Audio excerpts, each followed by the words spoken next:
Oh, sorry.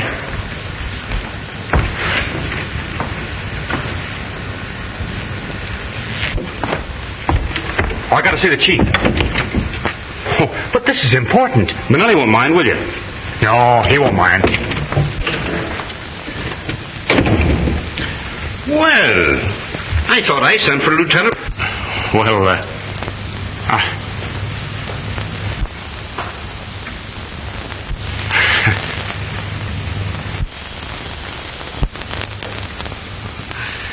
Sit down, Burke.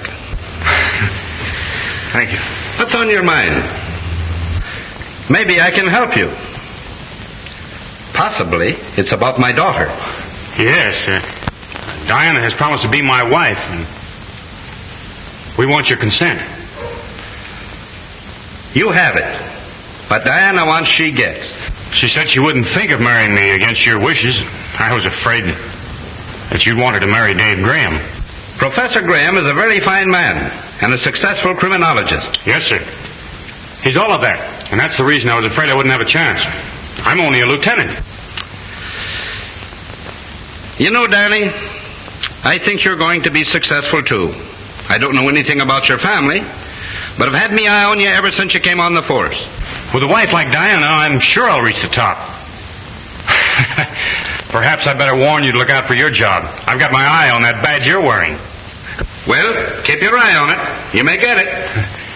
Chief, you don't know how much I thank you, and you never will. That's all right. But I still want to see Bonelli. Oh, yes, sir. You're next.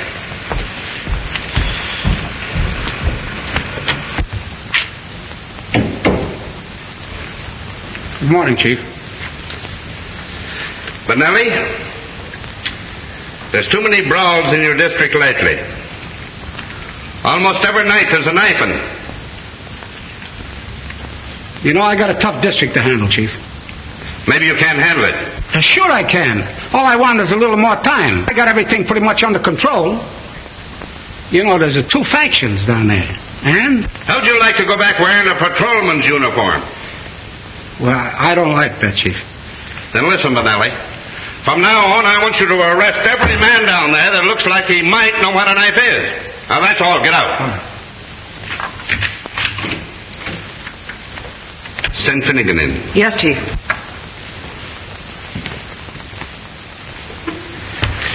Maybe you can hear better standing up.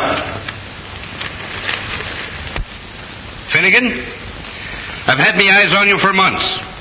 Politics is not going to keep any man's job on this force as long as I head it. Now, I'm warning you, Finnegan.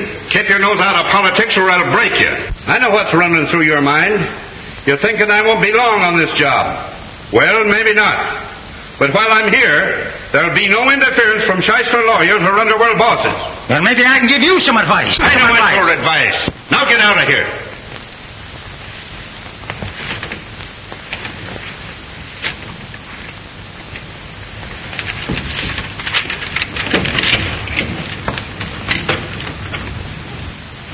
Miss Ryan, send Laban in, please. Yes, sir.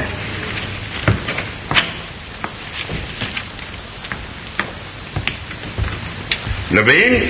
If you don't mind, Chief, it's Laban. Well, whatever it is, you've been heading the vice squad for some time, and I understand that you're building quite a pretentious home on the salary you draw. And the police commission is noticing it too. My grandmother died last year in Paris. She left me the money. You may have to prove that. Yes, sir. I'll bring the lawyer's letter to you.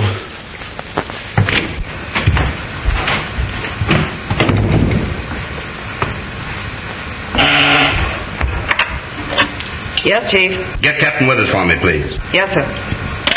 Captain Withers, you're next.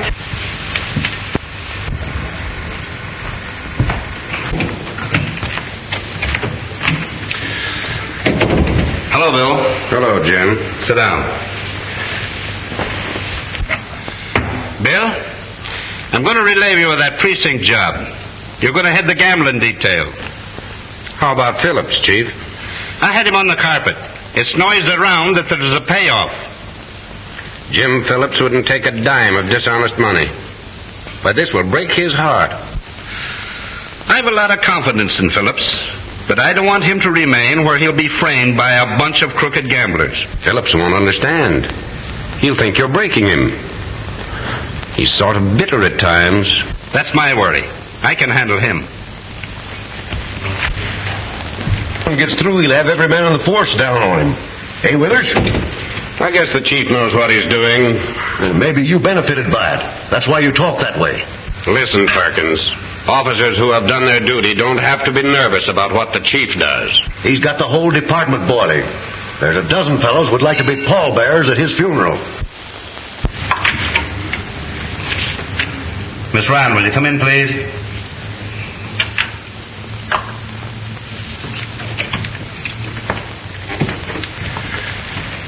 Is Inspector Silverstein here? He phoned and said he'd be here.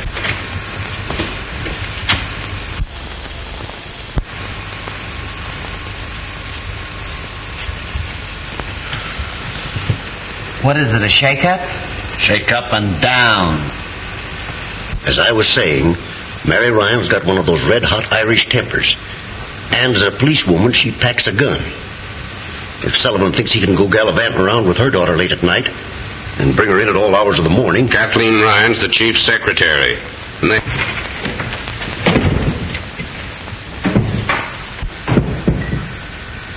Come on in, David. Hope I'm not intruding. Certainly not. Would you mind waiting in my private office? Thanks.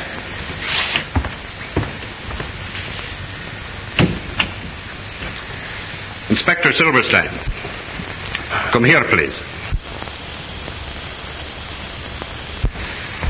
You have been tried and found guilty of absenting yourself from your post out leave.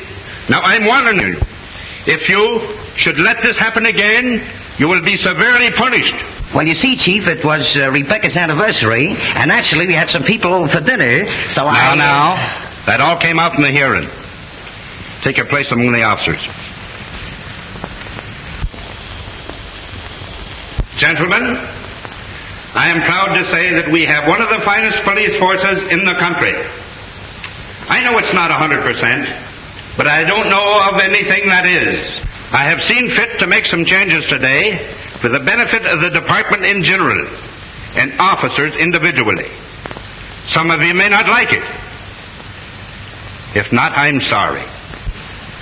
I want to congratulate you on having solved a large percentage of crime. Furthermore, I want you to make this town so hot for the crook that he'll find it an unhealthy place to nest in. Do your duty. And as long as I head this department, your jobs will be safe. That's all.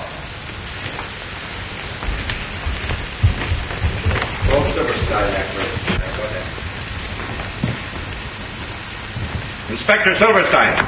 Yes, sir. Come here.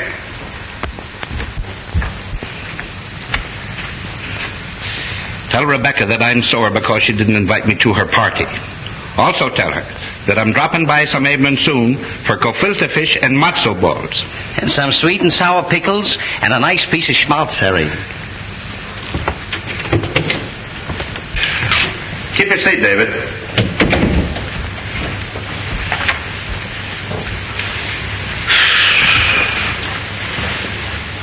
Will you have a cigar? No, thanks. I prefer my own. Here, try one. Thanks. Oh, you're still making them yourself, I see. Of course, my pet hobby. But then, you see, I come by it naturally. My father was a cigar maker. I learned the art when I was a kid, working in his factory.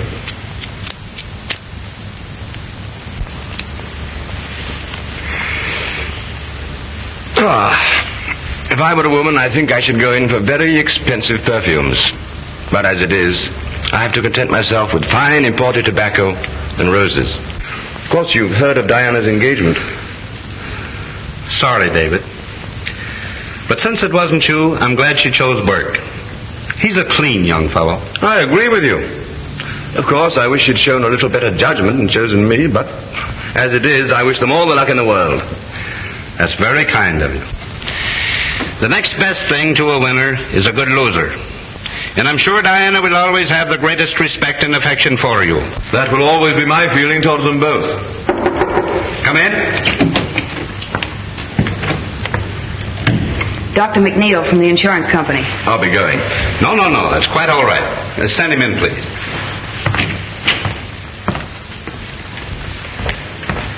Hello, Mac. Sorry I had to have you come down here. All right, I'm glad to get out of Malvik once in a while. I want you to meet Professor Graham, Dr. McNeil. Glad to know you, sir. Thank you. Pleasure's mine. Professor Graham is a very successful criminologist and scientific detective. He's quite a booster of mine. And deservedly so. I've heard a lot about you, Professor. In fact, I've read of some of your marvelous crime solutions. Well, hasn't anybody a good word to say for my ability? From what I heard out in the hall, you rate pretty low as a chief. And from what I know of police, they like to do a lot of talking to other people, but they can't take it themselves. This is going to be fun. Come along, Doc. Let's operate. Huh? Thanks for the help, Professor. All right, sit down. Let's try the old pump.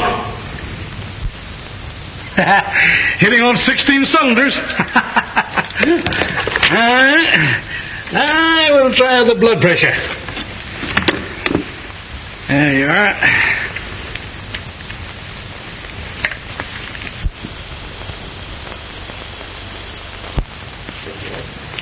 Normal. Let's see. Now I guess you better. Are the lamps all right?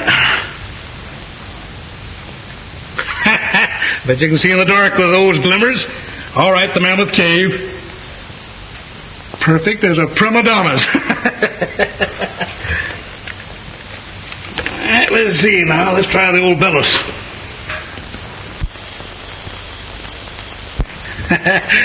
Good enough for a blacksmith's forge. You sure I'm not too good to live? I know. Those kind die young, Chief. You've passed that mark. Well, Chief Sullivan is very busy at present. Would you leave your name? Is it extremely important? Well, just a minute, please.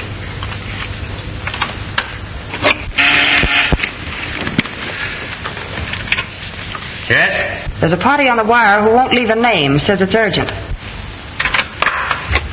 Chief Sullivan speaking. Who is this? I no time for cranks like you. Yes, sir. Trace that call, Miss Ryan. Yes, sir. Operator, can you trace that call? Well, Doc, you probably won't think I'm such a good risk now. Fella just threatened my life. Second time it happened this week. Well, you certainly take it casually enough. He'll probably follow it up with a threatening letter and then annoy somebody else. You should have traced that call while he was still on the wire. Didn't I tell you knew his stuff? Yes? The man's hung up, and you know how many calls we have. All right, thanks, Miss Ryan. And goodbye, Chief. Goodbye. Hope you don't collect soon. Thank you. See you again, Professor. I hope so, Doctor.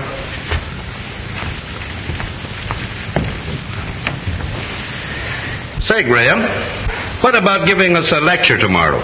Tomorrow? I have a pretty full day and a dinner engagement. What about midnight? Do you think the men can stand it? The kind of lecture I'll want, they'll like. What kind is that? Well, you see, we'll parade a number of criminal types in the show-up room. People you've never seen. Oh, yes. And I'm to guess their criminal records from their personal appearance. Is that the idea? Sure. Say, that's rather putting me on the spot, isn't it? Suppose I should miss. You won't. It'll help the officers to pick out suspicious characters at a glance. Will you do it? Okay, I'll be there. Did you want something? Yes. I want you to go home and quit working nights. Well, it can't be done, Chief. Well, you see, there's a lot of correspondence to get out and filing to do. I'll be here till midnight. Out with it, young lady. Mother's terribly suspicious. Of us? Yes. That gambler, Gus Armstrong, saw us together last night. And he's stirring up trouble. Huh. Sore because I raided his joint, huh? Oh, I'm sorry I told you. But I just don't know what to do about Mother. She's furious. No. Don't cry. Don't cry. I tried to make her understand that there wasn't anything between us. But she just wouldn't believe me. That's all right. Maybe we can make her understand. You can't talk me out of anything, Jim Sullivan. But you don't understand, Mrs. Ryan. Oh, yes, I do. Only too well. And you telling me all the lies. You're not fit to live in a decent home. If the law can't take care of this, I can. You're going to do what any decent man would. Why, you must be out of your head. I'll give you until tomorrow. Go and get your hat and coat.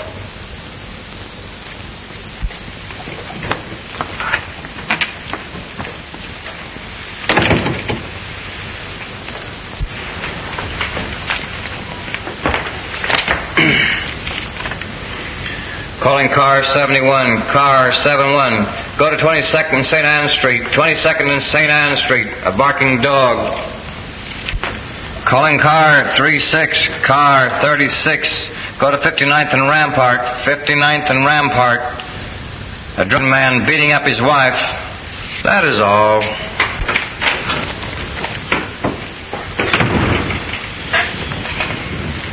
Hello, Dan. All right, Jones. What's doing? Oh, just enough to interrupt a good story. Barking dogs, crowing roosters, fainting woman, 3 prowlers, guys beating up themselves, half a dozen drunks, and cat up a phone pole and won't come down. Oh, but that looks funny. What looks funny? Half a dozen drunks and a cat up a phone pole. Must be a polecat. Oh, you're pulling something on me, huh? Here's something interesting. Calling car 22, car 26, car 31, car 47. Disregard all other calls. Go to 72nd and D Street, 72nd and Weaver Street. Bank hold up. Bank hold up.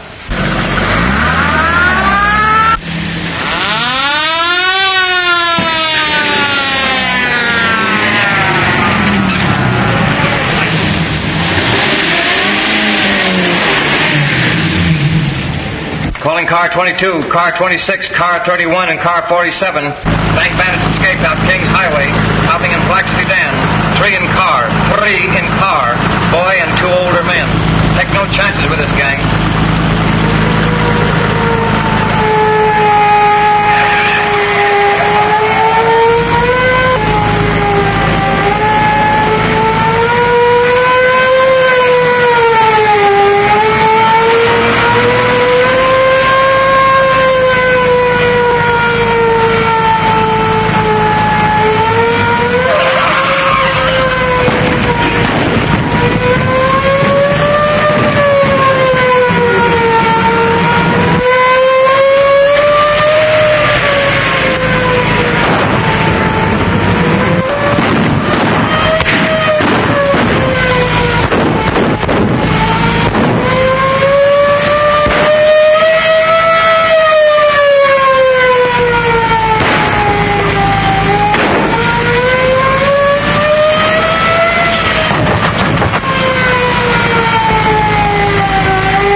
Johnny! Take a look at those other 2 fellows. All right. How did you get mixed up in a job like this? Well, I was broke, out of a job. They said there wouldn't be any shooting.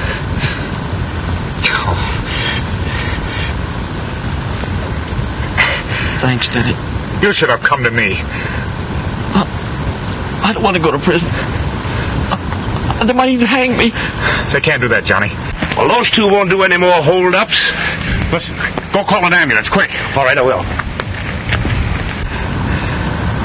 I feel kind of funny. Kind of like I was floating. Here, now, take it easy, kid. The ambulance will be here in a minute. They'll fix you up. I feel pretty good. Now. It's all right. Everything will be all right.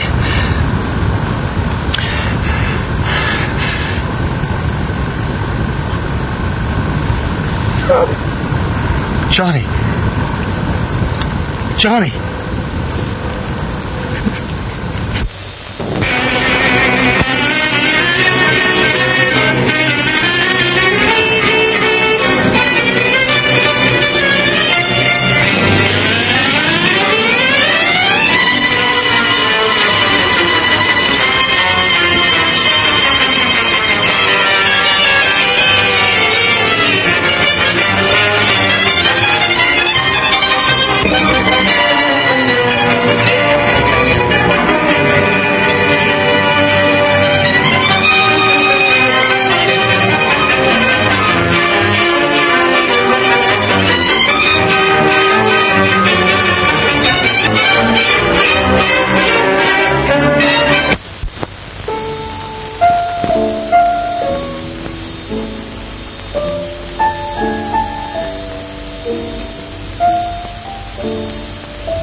Come on, darling, shake off the blues.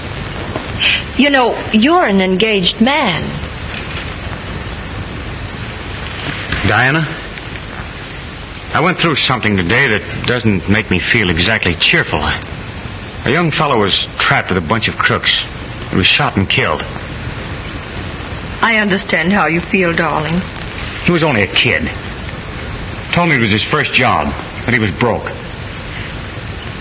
You know, I'm glad you feel that way, even about that kind of a boy, but you'll get over it, won't you? Well, it's late. I must be going. That's Father.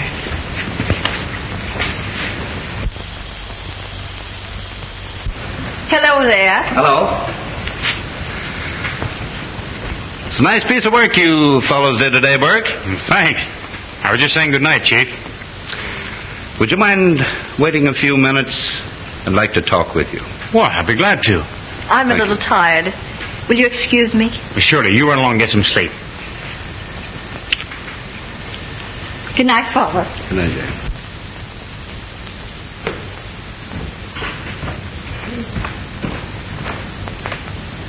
Oh, Dan, will you look in the morning papers? I gave them the announcement of our engagement.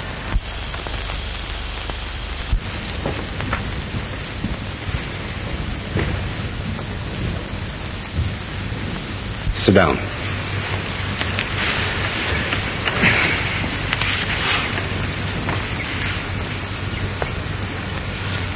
Read that.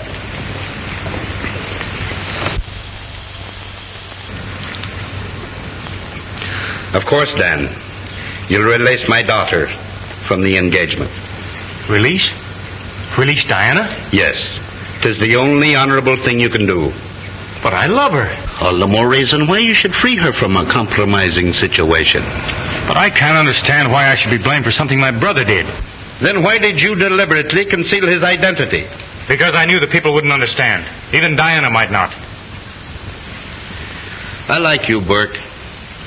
Liked you well enough to give my consent to your marriage to my only child. Please understand me. It isn't because your brother was killed. I'm very sorry that happened. Duty is a hard work, but his being a criminal makes it impossible. But Johnny wasn't a real criminal. He was forced into it. He's only a kid. You know the law, Dan. A man was murdered, and he participated in the crime.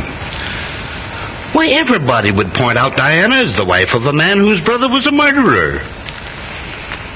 I'll tell Diana and let her decide for herself. You've already deceived her once by not telling her the truth. Well, I'll not release her. Yes, you will, Burke. You'll not trick my daughter into any marriage like this. You can do anything you like, but it won't do you any good. I love Diana and she loves me. And nobody is going to come between us. Not even you, Chief. What are you two quarreling about?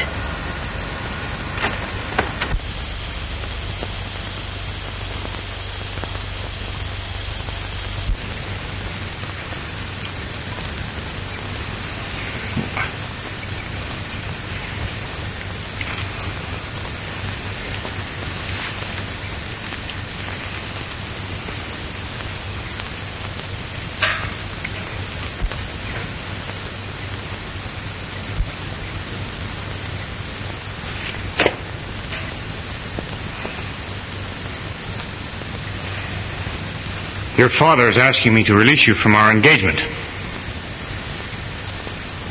Diana, you'll be fair. You love me, darling. I don't know what to say. Please let me think things over. I tell you, Burke, you'll never marry her as long as I'm alive.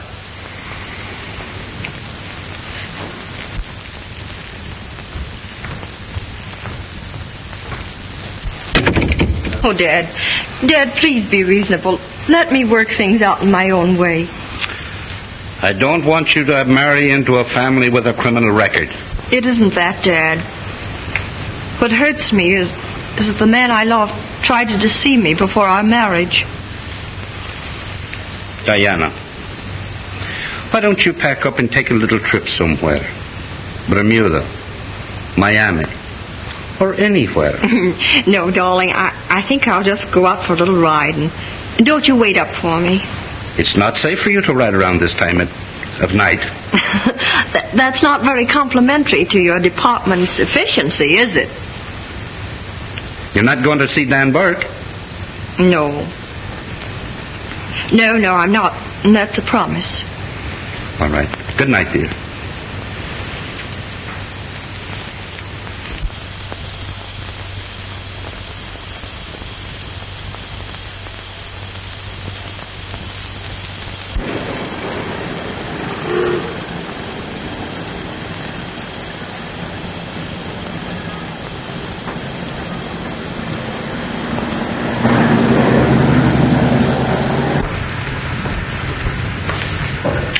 I've been waiting for you. Expecting me? Doesn't it look like it?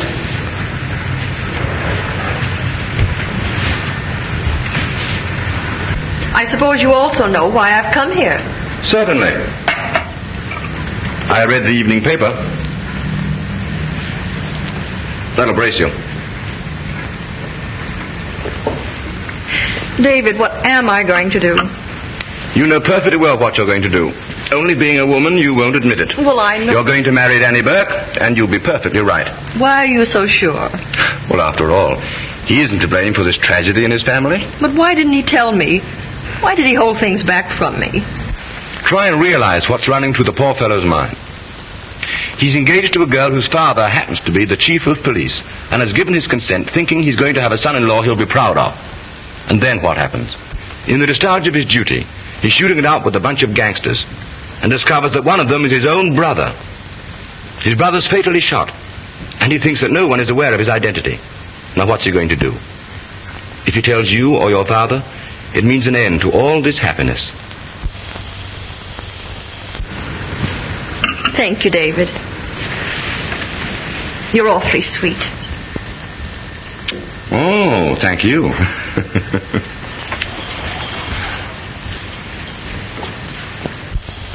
You know, as a matter of fact, all this explanation business was entirely unnecessary. What do you mean? You would have made the same decision through the proverbial intuition of your sex. Good night. Good night, dear.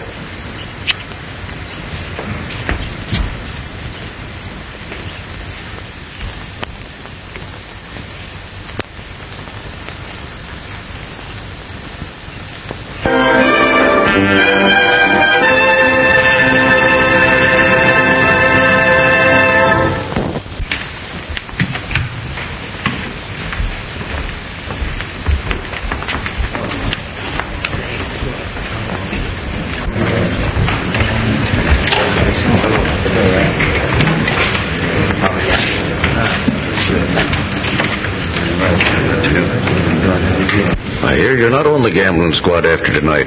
Hey, Phillips? That's what a man gets for being honest. Transferred to someplace out in the bushes. I'd like to punch Sullivan right in the jaw. That's too good for him. What he needs is a real working over. After all, I ain't got no kick coming against the chief, because he's been pretty nice to me. Nice, huh? You call that reprimand you got yesterday pretty nice? What would you call a sock in the puss? A love pat?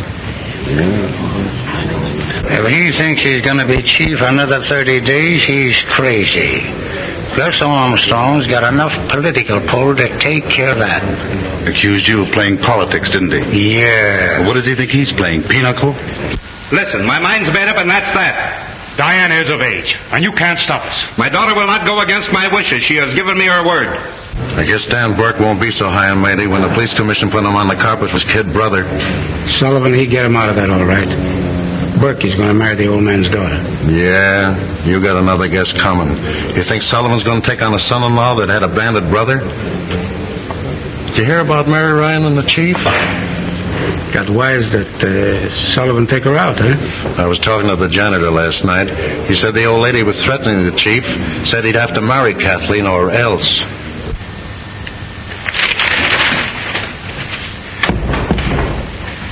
Hello, Miss Ryan. How do you do, Miss Sullivan? Is my father busy?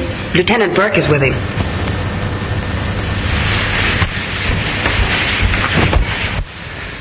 And that's final, Burke. Not with me.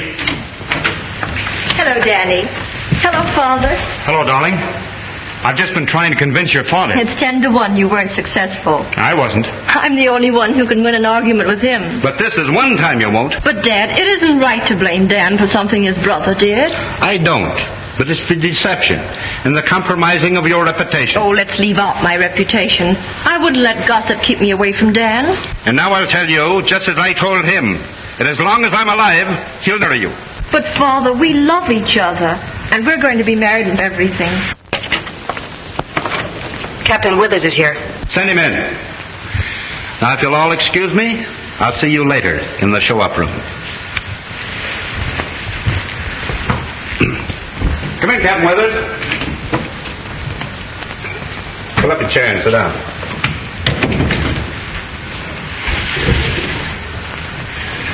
You saw the newspaper stories? Yes, Chief.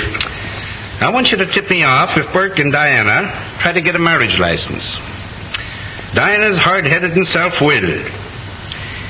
And Burke has indirectly threatened me if I interfere with his marriage plans. Okay, Chief. Anything else? Yes. Something very confidential. The gambling interests are out to get me. Yeah? You know Gus Armstrong. Yeah. He's passed the word to Mary Ryan that everything isn't on the level between Kathleen and me. And the old lady's up in arms. Fire the kid and prefer charges against the old lady if she squawks. Just what they'd want me to do. Play right into their hands. That's the setup that knocked over our former district attorney. What are you going to do about it? That's your job, Bill. Just what is there between you and Kathleen? I'm very fond of the girl, but not to the point of marrying. But she thinks she's desperately in love. Armstrong has all the details, huh? Yeah. Mary Ryan actually threatened you? If I didn't marry her daughter. Besides Burke and the Ryan woman, I've had numerous threats by phone. Any idea concerning those? Chuck Finnegan's pretty chummy with Armstrong. And there's a lot of others sore on account of the changes made in the department yesterday. Well, I'll see you here after Graham's lecture. Yes. I have an ace up my sleeve. All right, thank you.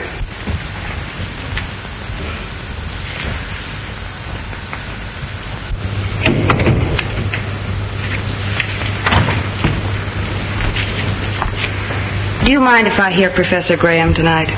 You better go home, Kathleen. It's late. But I have to wait for Mother. All right. But be careful. I will, Chief.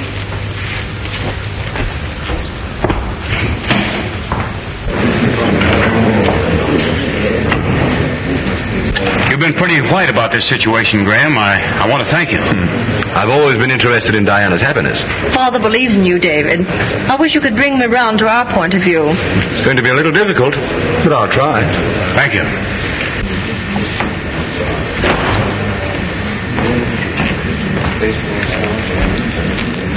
Professor Graham, would you mind sitting over here next to Chief?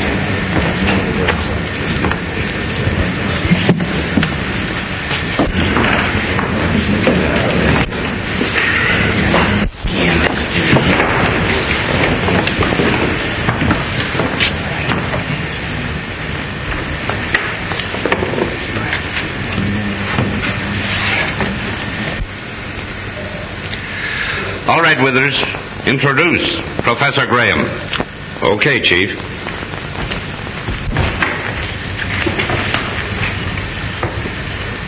Ladies and gentlemen, we have with us one of the world's outstanding criminologists. Most of us know him as a personal friend who has helped the department solve some of its most baffling problems. Tonight he will talk on the physical characteristics of the various types of criminals. He will illustrate his talk with a number of prisoners whom he has never seen before.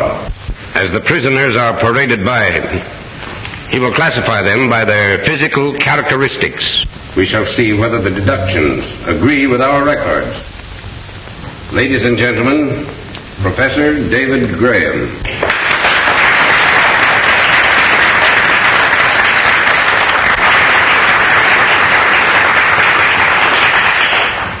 Ladies and gentlemen, I'm afraid that Chief Sullivan has rather put me on the spot. However, I'll do my best to justify his opinion of my ability. All right, Captain Withers.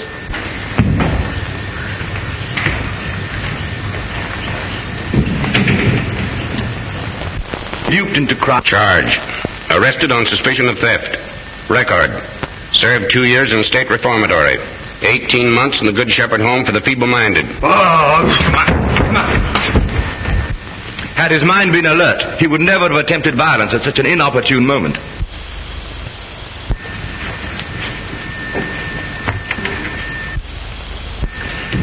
This type plays a major role in modern crime. Note the thin, sallow face, the listless expression and shifting gaze. He is a very dangerous individual and will commit any crime. He's a drug addict. Charge. Arrested for violation of the Harrison Narcotic Act. Now under arrest on suspicion of gang murder.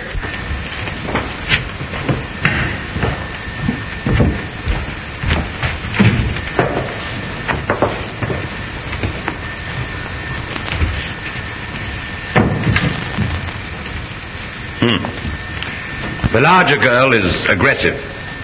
If started on a life of crime, she would actively participate with male criminals, drive a bandit car, act as might possibly use a lethal weapon.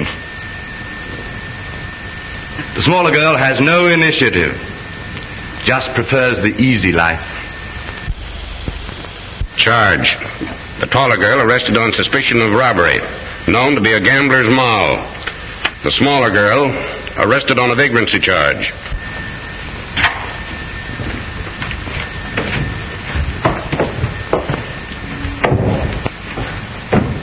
He's a very dangerous criminal. Specializes in widows and orphans. Always has a safe investment. Yes, safe for him. Popularly known as a con man.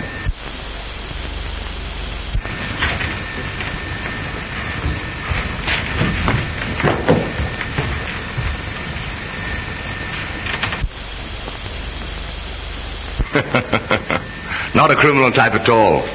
I wouldn't mind having a dinner date with her. That is, if she'd accept the date. Maybe you'd better introduce us first, Captain Withers.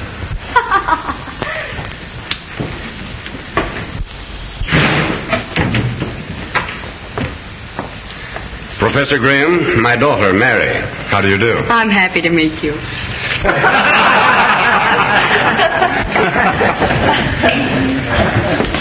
Well, was your dad in on this deal to baffle science? No, it was my own idea, wasn't it, Father? Come on, darling, wake up. The show's over. A very interesting lecture. You seem to have lulled the chief to sleep beautifully.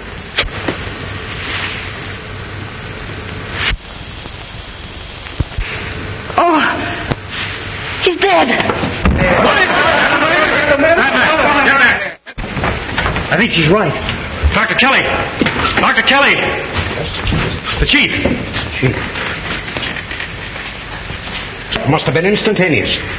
Has he had previous... Why, I don't... Lock the doors. Back your seats, everybody. Don't let anyone leave this room. Oh, hand me a glass of water, please.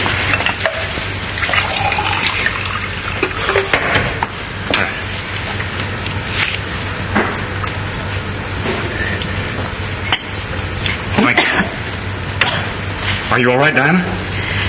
Yes, I'm all right. Come, dear. This man has been murdered, and the killer's right here in this room.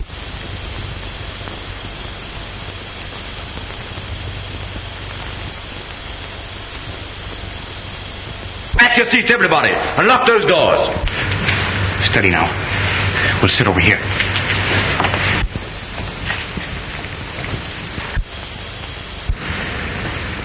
Looks like a plain case of heart attack. That's what it's supposed to look like, Doctor. But I happened to be in Sullivan's office last night when Dr. McNeil examined him and pronounced his heart perfectly normal. Captain Withers, do you know of anyone here who might have wanted a thing like this to happen?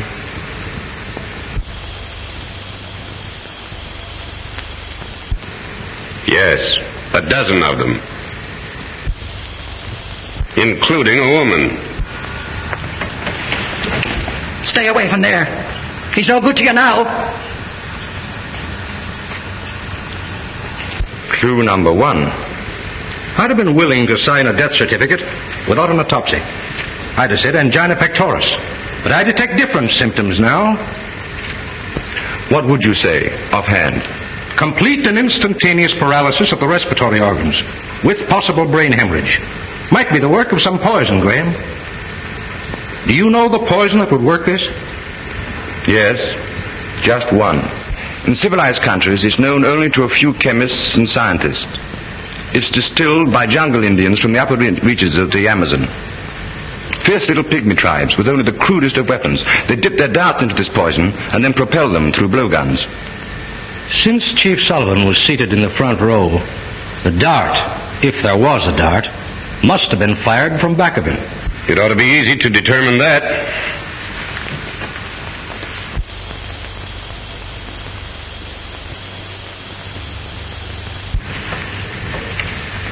It's here, all right. An ordinary sewing needle. Oh, be careful, Doctor. The point may still be deadly. How would you say it was injected? By hand? No. I should say blown through a tube. What sort of a tube? Oh, any small type. Possibly a cigarette holder. What would you suggest? That a preliminary autopsy be performed immediately. After that, a person-by-person search for the instrument of death. Then, a thorough investigation into the motive of the crime. I will ask Lieutenant Burke to stand by with Professor Graham and myself. And I want everybody in this room to watch the persons next to them in case the killer tries to dispose of the weapon. Then one by one, I'm going to call you to come up here and empty all your belongings on the table.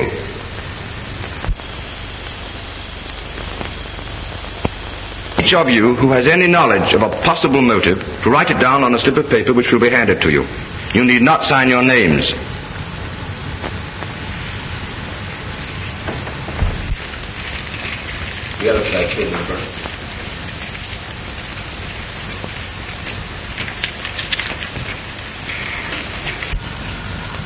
Mary Ryan had made threats against the chief. That's right. Sullivan told me tonight she'd been threatening him. I did not kill him. I only wanted him to marry my Kathleen. If you killed him, I hope they punish you. You were always threatening him. Sit down, Kathleen. Your mother didn't do this. Women are not expert enough to do a job of that kind. They kill rather crudely.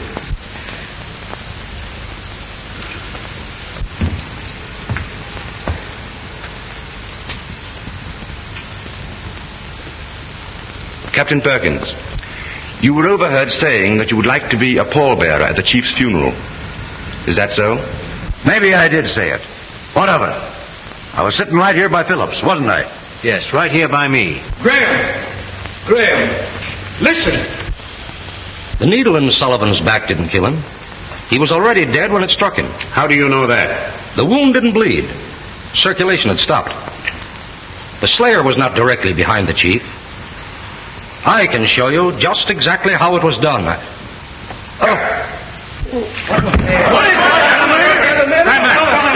Get back there and sit down. I'll take charge of this. Francie, Davis, carry him back to his room. Come on, grab his shoulders. Easy. Now listen. If I don't locate the killer within the next 10 minutes, I'm going to arrest everyone in this room and give them a grilling and make the third degree look like a petting party. Don't get excited, Captain. This thing must be solved scientifically. Science can go take a jump at itself. I'll take charge here. Burke, go back to your seat. Laban, you knew Chief Sullivan was about to prefer serious charges against you. He insinuated I was building a new home with bribe money. Well, are you? You're crazy. Read this.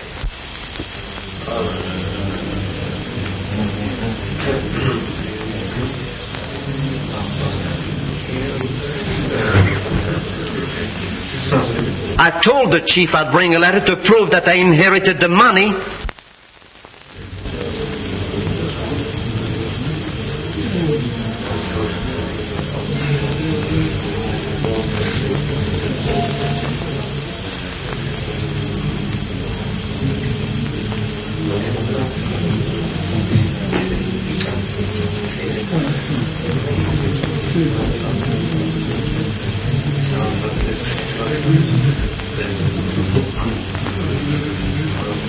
Well, I guess this lets you out. You've got to help me, Diana. You've got to be brave and see this thing through. There's a light switch over there. When I signal you, pull it. But I'm afraid somebody else will be killed when I turn the lights out. Trust me, honey.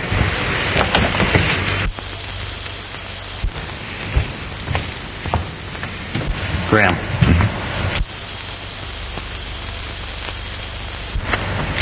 I've got the tube the needle was shot from. Oh, you have you? And also the perfect solution to the crime. So have I. All right, take him with us. There's your man. What? Burke, you're under arrest. Oh, just a minute.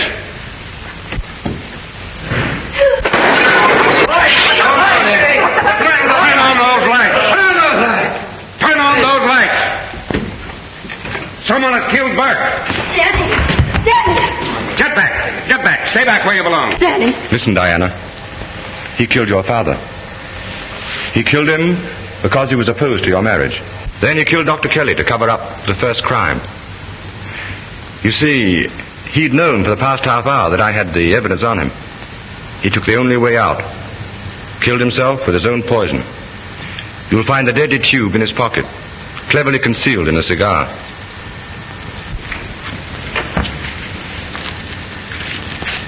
It must be one of these.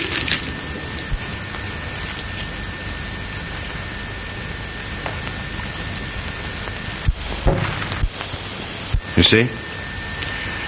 Well, I don't think you need much more evidence. You might as well dismiss the others.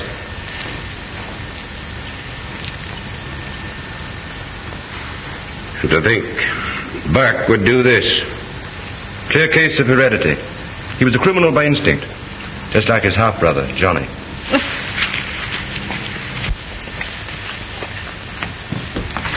Take your hands off that girl, Graham. And keep up high off that cigar. This looks too much like the cigar you planted on me. I knew you'd try to shoot one of your poison darts at me when you learned I had the goods on you. That's why I put the glass tabletop between us when the lights went out. Then all I had to do was play dead while you gave one of your scientific explanations. The real explanation of why you killed Chief Sullivan and Dr. Kelly. We find a poisoned thorn in the sleeve of Chief Sullivan's coat. It fits on the stem of this rose in his lapel. Well, what gets me is why he fired the needle in the chief's back when he was already dead. Evidently to plant suspicion on somebody sitting behind the chief. That somebody being myself. This is the cigar he had when he tried to kill you, but there's no metal tube in it. Then there must be a hollow tobacco stem in it that would be consumed when he smoked. Didn't I tell you last night that a mere man hasn't a chance against a woman's intuition?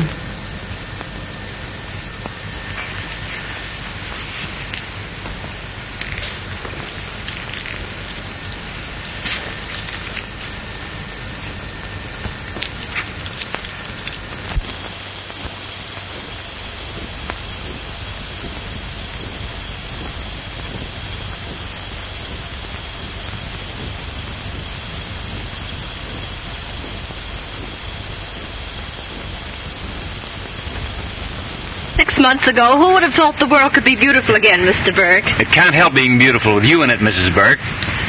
Oh. Ouch! The spread isn't spread yet, old dear. Well, I guess I'm too lovesick to eat anyway. I'll remind you of that tonight when you have an old-fashioned tummy ache from gobbling up more than your share.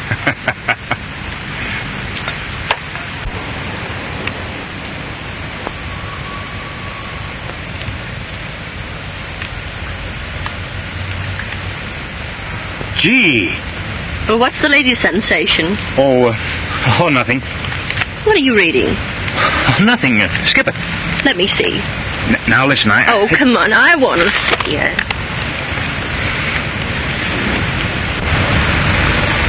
Well, you know, it's far better that way. It's a curious thing. Terrible as his crime was, somehow I never wanted him executed. Maybe it's because I can't forget his good side. His gentleness. His sympathy. Oh, Dan, why did he have to do it? Well, only a few days ago we discovered his diary, in which he diagnosed his own case. Everything he jotted down showed the great mental crisis he was going through. There were many notations about a certain girl that he couldn't bear to lose.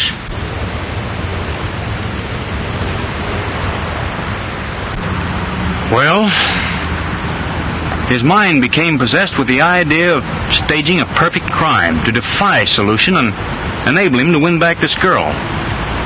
That's what toppled his brilliant intellect across the shadow line between genius and insanity. The rest you know. Perhaps it's true that to understand is to forgive. Perhaps. Anyhow, that's all out of our lives now. And forever.